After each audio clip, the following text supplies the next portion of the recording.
Hi, I'm Giney and I'm the host of Narratives Filipino Lesbian Stories.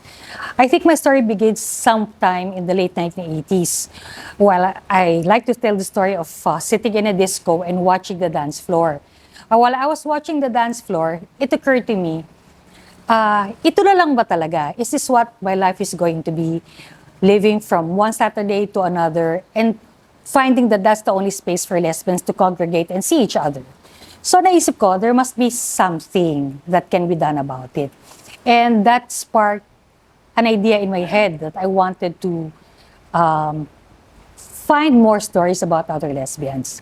At that point, I didn't really know what it was that I was looking for. I just felt that I had to find out other lesbians and know their stories. So I decided that I wanted to write a book, despite the fact that I didn't really have any experience writing a book. So in my search to find all these lesbians, it brought me to a group of women writers who supported the idea and pointed me out to another group of women who were also writing. But at that point, not a lot of women or lesbians were interested to really publish it. And so in 1994, my then partner and I were able to come up with a book, not like the book that I envisioned it to be, but it was that.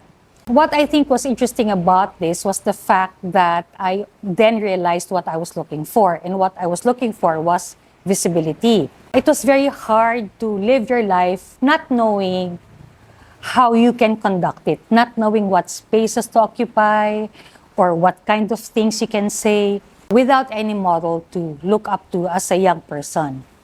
As technology changed, so did my way of looking for the other lesbians and looking for those stories changed.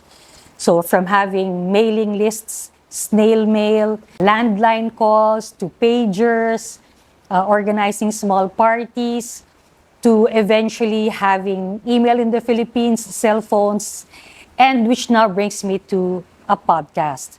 From 2021, I have started Narratibs the Podcast, highlighting stories of lesbians from different professions, doing different things, and learning about their stories.